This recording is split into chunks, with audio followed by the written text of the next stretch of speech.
Yo, you two, they're ready to goodbye recordings from people who expected to die. Chilling scarce. Let's get straight to it. It is now Sunday morning and the snow has not let up.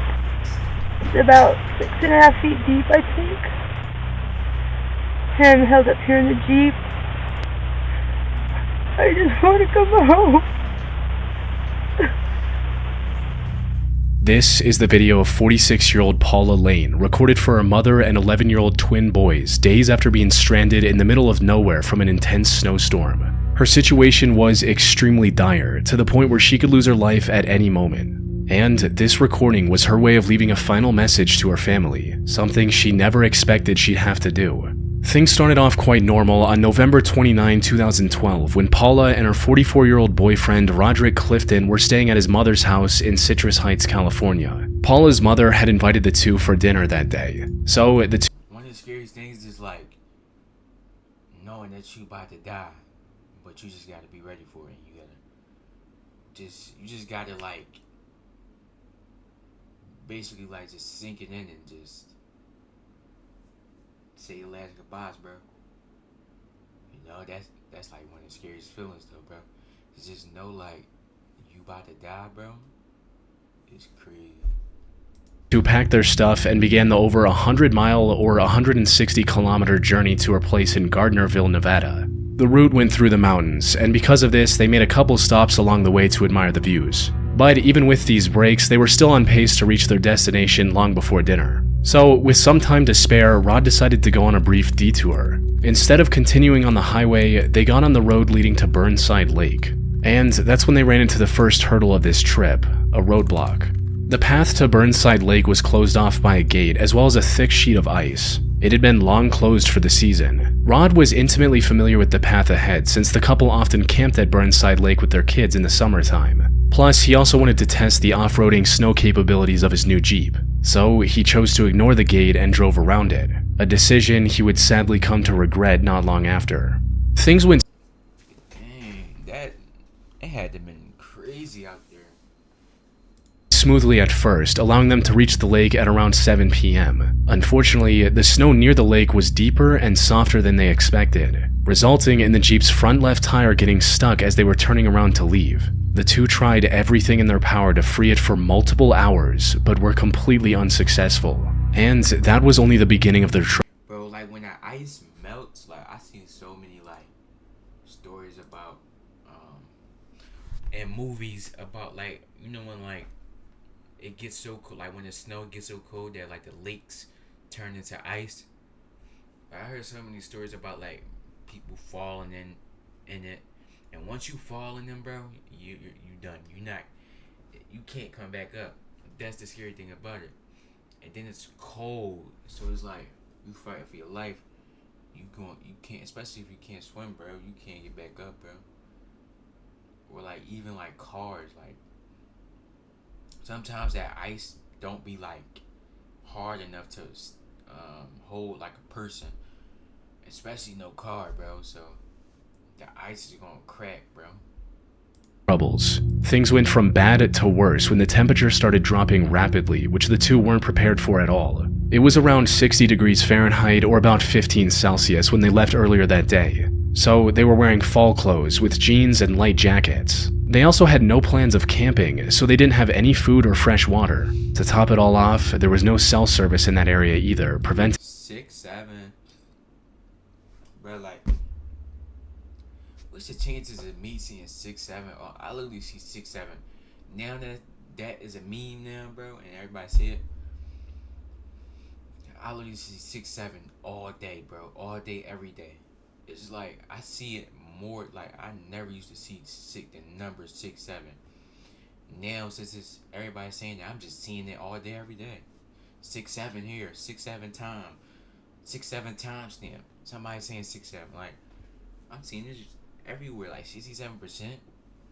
them from calling for help. With no other options, they decided to spend the night huddled in the Jeep and wait out the bad weather. Unfortunately, that region experienced an intense snowstorm that night, making their already dire situation even more critical. After trying and failing to free the Jeep once again on November 30th, Rod decided to go look for help on foot instead. It was a nearly 6-mile or about 9.6 kilometer trek to the highway. The snow was also waist deep on some sections of the path, so Rod put on as many warm clothes as he could, wrapped his shoes in plastic bags to avoid getting them wet in the snow, and promised Paula that he would be back with help in a few hours. Sadly, he did not come back.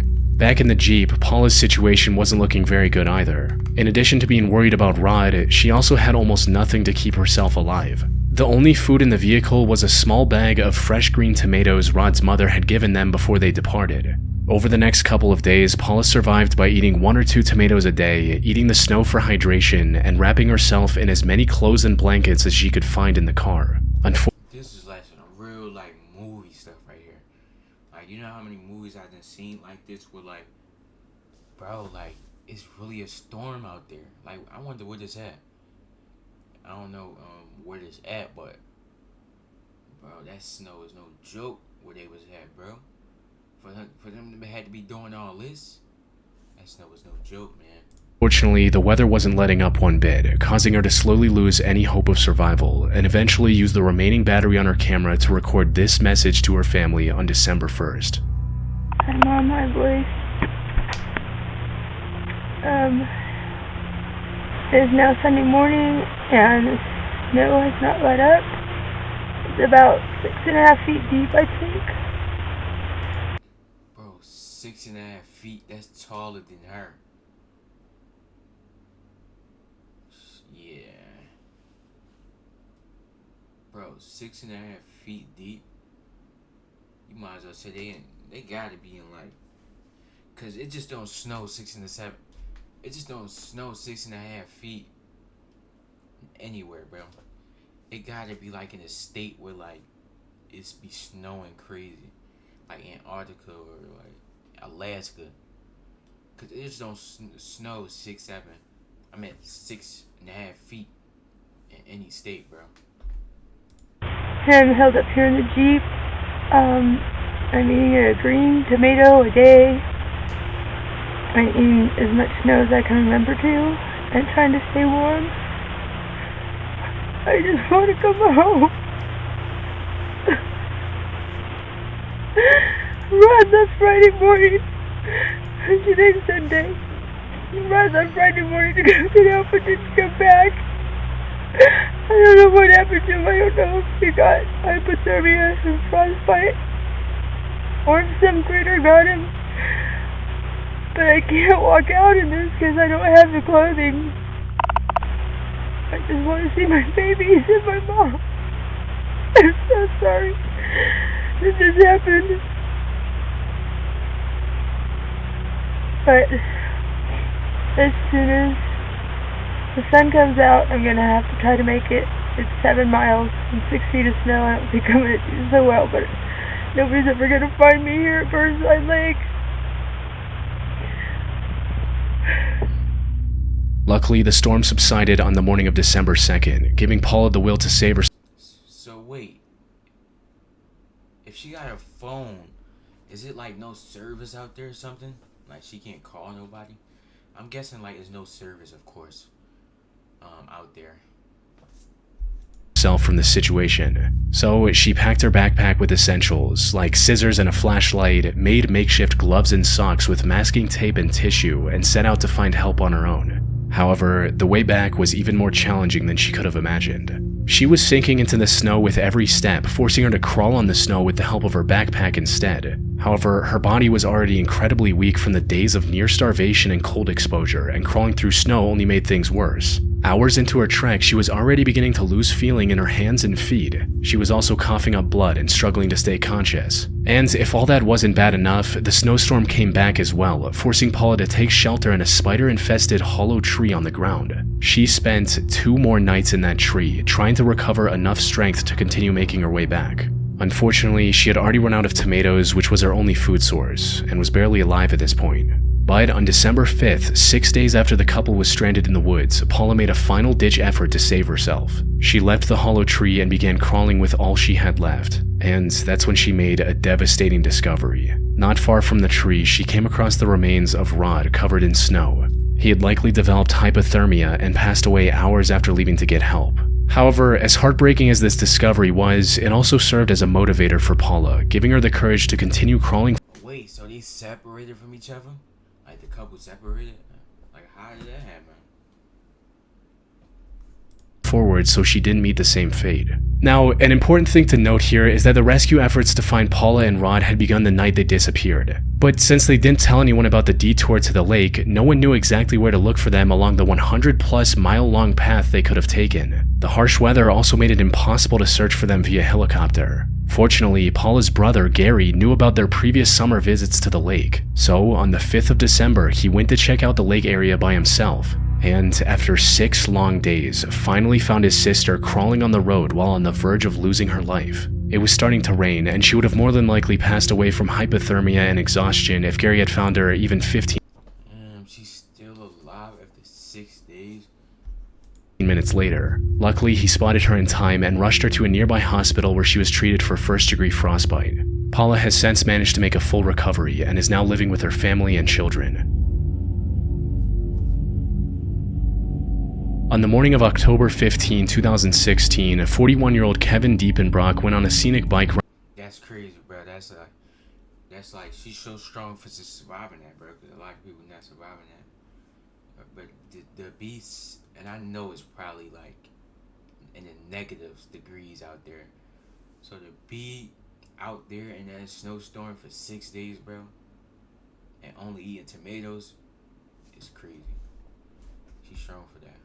With his close friend and coworker Philip Polito. The plan was to ride across the Dragon, an 11-mile stretch of Route 129 near the Tennessee-North Carolina border that's infamous for its constant winding paths. It's as dangerous as it is beautiful. The surrounding foliage makes it one of the most picturesque riding spots in all of the US. But this foliage also reduces the already limited visibility, making even a single mistake on this road potentially lethal. Kevin had decades of experience riding bikes and was fairly confident in his ability to ride safely. However, he had no way of preparing for what was about to happen. A few minutes into the ride, Philip accidentally entered a turn too fast and was about to cross the yellow line. He slammed on the brakes to avoid going in the opposite lane. Unfortunately, due to the low visibility, by the time Kevin noticed, it was already too late. He slammed into Philip from behind, sending both riders and their bikes careening off the road and into a ravine 100 feet below.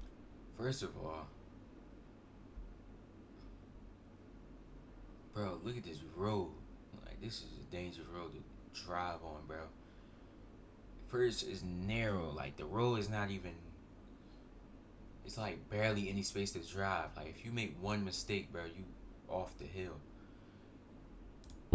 Philip sadly passed away minutes, if not seconds, after the crash. But Kevin somehow didn't. He survived, though now left alone in the ravine, hoping someone would spot him and help. He didn't know the full extent of his injuries at the time, but they were severe enough to render him completely immobile. The worst part about this was the fact that he could clearly hear hundreds of bikes and cars drive past him on the road above. But his injuries, later found out to be internal organ injuries, made it nearly impossible for him to shout loud enough to get their attention. There was nothing he could do. To make matters worse, he wasn't getting a cell signal in that location either. He tried everything from calling for help to sending text messages to his friends and family, and even attempting to update his status on Facebook. Sadly, none of it worked, making his hopes of getting rescued diminish as time went on. After exhausting all other options, Kevin accepted what was coming and decided to use the last of his strength to record a goodbye message for his family. Hey everybody.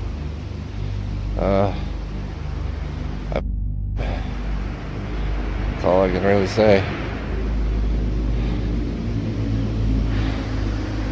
About 10:30 this morning.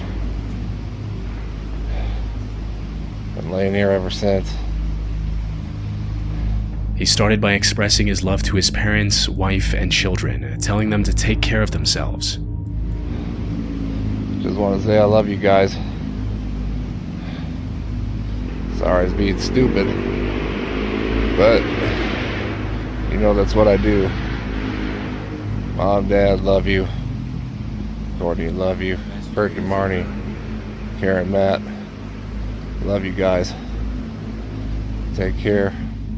The second half of the recording was devoted to his dogs, but this section also revealed signs of his injuries slowly deteriorating his cognitive function. Take care of the puppies for me too. Give Kimber and Ruger lots of love for me. and Rocco, Notch, and Kimber. Rocco, Notch, and Tango. I miss you guys. However, despite accepting what seemed like an inevitable end at this point, Kevin did not give up. He kept trying everything in his power to get someone's attention, even as it became completely dark outside. Hey, 7 o'clock. Trying to use my flashlight to wave somebody down. He also tried to get up at some point, but the pain. You know what's the worst thing is? Like, knowing that, like, there's a bunch of cars just driving past you, and you, like, on the verge of dying, and you can't do nothing about it, bro. Like, that's the worst feeling, to just, like, know, like, hundreds of thousands or hundreds of cars drove past you and still haven't found you, and that none of them know that you right there, bro. That's crazy. Pain from his injuries made him lose consciousness the moment he shifted even slightly. Kevin was also becoming more and more dehydrated as time went by, resulting in even more exhaustion and making it difficult for him to stay conscious. Hey, I'm at 10% body, 10% battery. It's 11 o'clock. I love you. I don't know what to say. The weather in that area can also be extremely unpredictable, and there would have been no way for him to fend off hypothermia if the temperature dropped drastically that night. But no matter how bad his situation became, Kevin was determined to keep trying until the very end. And after nearly 30 hours of hearing bikes and cars drive by right next to him, his efforts finally paid off. The next morning, Kevin heard a bike stop near the crash site. It was a young couple that stopped to admire the view from that location. So he began shouting for help with all of the remaining strength in his body, successfully alerting the couple, who then called for more help. He was airlifted to a nearby hospital. Bro, that's so crazy how... That's just God, bro. That's God right there. That's so crazy how, like, them people stopped at that specific spot that he was at to look at the view.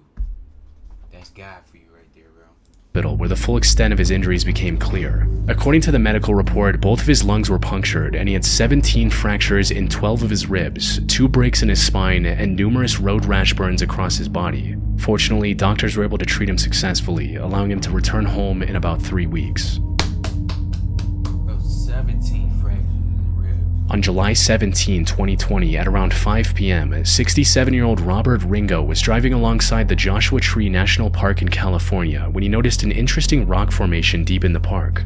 He wanted to take a closer look at it, so he parked his truck to the side, gathered his hiking gear, and began walking toward the landmark he'd spotted. Now, hiking in the desert like this in the middle of July is already risky enough on its own. Heat stroke is a very real possibility with each step you take. The high temperatures can also dehydrate.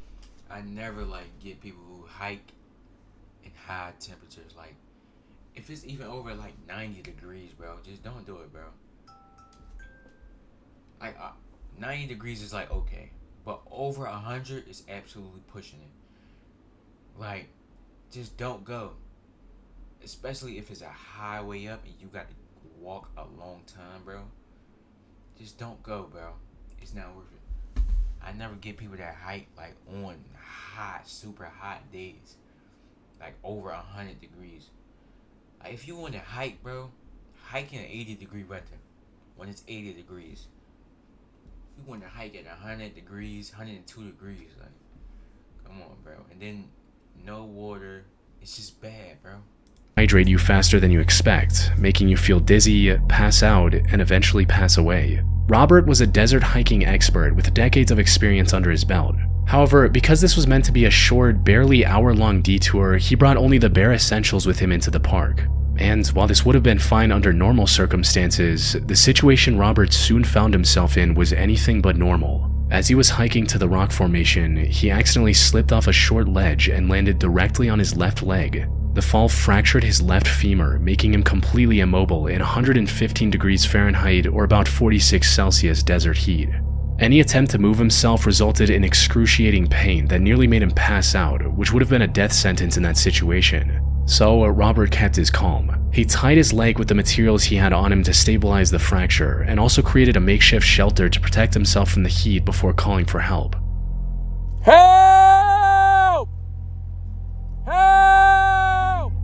Sadly, there wasn't anyone within miles to hear his calls for help. He also had no cell service in the park, so calling 911. And that's one thing, like, if I would ever go, like, hiking, which I would never do that in my life, but if I would go hiking ever in my life, I would always not, like, I would go with a lot of people, or, like, go to a hiking spot where, like, a lot of people like to hike at, so then, even if something happened, you got people in the distance, or somebody right there, so if anything ever happened, they can just call for help.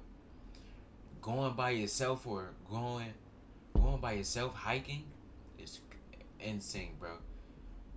Because there's nobody not gonna be there, bro. So if anything would happen, if you call for help, nobody not gonna hear you. Wasn't an option either. Due to it being a relatively short hike, he only brought 2 liters of water and no food. This was enough to keep him alive in the short term, but with the intense desert heat, it wasn't going to last very long. And that's exactly what happened. He spent the entire day and night in the exact same spot, and by the time the sun came up the next day, he had barely any water left. As I mentioned earlier, the hot and dry desert air is extremely dehydrating, something Robert was beginning to experience himself while recording what he thought could be his final goodbye message to his family. It's the first time in my life I've ever experienced no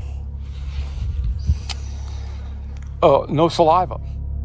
He also talked about the details of what had happened to him in this recording, just so his family could know exactly what happened in case he didn't make it. I landed right on my left hip. I can't move it for the pain. I don't know if I'm going to be able to get up, but I'm sure they'll be out looking for me tonight. That said, heat exhaustion was only one of the dangers Robert was facing in that desert. There was also a very real risk of getting bitten by one of the venomous rattlesnake species found in the Joshua Tree Park, or getting attacked by a wild animal like a coyote. But despite these dangers, Robert still had some hope of being rescued. That's because he'd actually sent his location to his son Ryan before heading into the park. And sure enough, Ryan was quick to report his father missing, leading to over 30 rescue workers looking for him by the next morning. However, it would have been extremely difficult to spot Robert hidden in rocks and bushes, even with so many people looking for him. Yeah, like, that's the least you can do, like, even if you so-called go hiking, like, just send, like, it's always best to, like, tell somebody that you're going hiking, or, like, have your location or share your location, so even if something do happen, where, like, anything goes wrong, they can have your location, so, like, you know, they can know when you're missing. But, like, going hiking and not letting nobody know, not it. Especially since he wasn't following any predetermined hiking paths when the incident happened. And Robert knew this well, so he secured his broken leg as well as he could, gathered his strength, and started crawling backwards with his arms. He was only able to move a couple of feet per minute and was now exposed to the sizzling desert sun as well. But he knew that it was the only way and kept pushing himself, even eating juniper berries he found along the way to slow down dehydration. He reached an open plateau by 11 p.m. that night before going to sleep. And thanks to his effort, a rescue helicopter was able to spot him at around 9 a.m. the next morning. After spending 40 hours stranded in the desert, Robert Ringo was finally safe with his family. His leg also healed without any complications, allowing him to continue his love of hiking. Southwest Airlines Flight 1380 departed from New York on April 17, 2018. It was headed to Dallas, Texas, 1,390 miles or roughly 2,200 kilometers away. The Boeing 737-700 plane took off at around 10:43 a.m., and things went as expected at first. But then, at 11:03 a.m., 20 minutes into the flight, the left engine failed with a violent explosion 32,000 feet or 9,800 meters in the air. Shrapnel from this explosion hit the cabin, cracking one of the windows. The sudden drop in pressure forced one of the passengers, 43-year-old Jennifer Riordan, partially out of the broken window. Once outside, she was struck by more shrapnel from the engine and tragically passed away. However, Jennifer's passing was only the beginning of the issue at hand. Between the exploded engine and the depressurized cabin, a crash was looking inevitable, which would have resulted in the loss of most, if not all, the lives aboard that plane. One of the passengers, Marty Martinez, feared this as well. All he could think about was the family he was about to leave behind, especially his wife and his unborn son. So, in a moment of desperation, Marty took out his wallet and used his credit card to purchase the on-flight Wi-Fi as the plane was going down. He then used this barely functioning internet connection to start a live stream on Facebook so his friends and family could see him one last time. The stream was titled, "Something is wrong with our plane. It appears we are going down. Emergency landing. Southwest flight from New York City to Dallas." It showed the entire cabin in utter chaos, with every passenger scrambling to put on their oxygen mask. The passengers' panic and screaming could also be heard in the background of his choppy stream.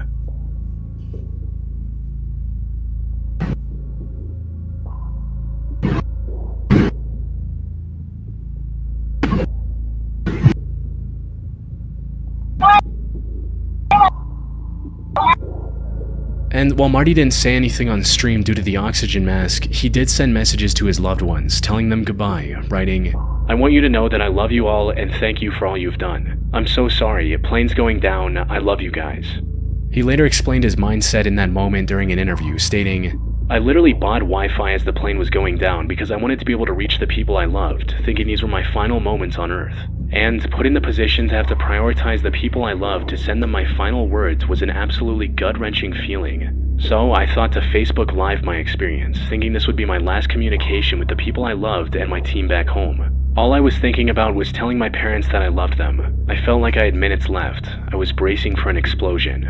And his fear was completely justified. This wasn't a case of the engine temporarily stalling or experiencing some small issues. The plane had suffered a catastrophic failure, and there was nothing the pilots or the air traffic control could do to fix it tens of thousands of feet in the air. Later investigation revealed that one of the fan blades on the left engine had been developing an extremely small fatigue crack over the past few years. This blade and the engine as a whole was checked regularly for any damage, but the method they were using wasn't precise enough to detect this nearly invisible crack, which was a critical problem. Each of these fan blades weighs up to 11 pounds or nearly 5 kilograms and spin at anywhere between 2200 and 4500 RPM during normal operation. At those speeds, even a microscopic imperfection can compromise the blades and by extension the engine's structural integrity. And that's exactly what happened to Flight 1380. The blade with the small fatigue crack finally reached its breaking point. It tore off mid-flight and struck the rest of the engine at an insane speed, triggering a shockwave that caused the entire unit to fail in a single instant. Fortunately, the explosion Marty was bracing for never happened. The damage didn't reach the second engine, allowing pilots to retain partial control of the plane. They were also very close to the Philadelphia International Airport when the issue occurred, enabling them to It never fails. It's always like Philadelphia. This happened in Philadelphia. Every Chilling Scares video I watch, he literally talks about how something happened in Philadelphia. perform an emergency landing and prevent Philadelphia, Pennsylvania, bro. any further casualties, giving Marty and all other passengers and crew members a second shot at life.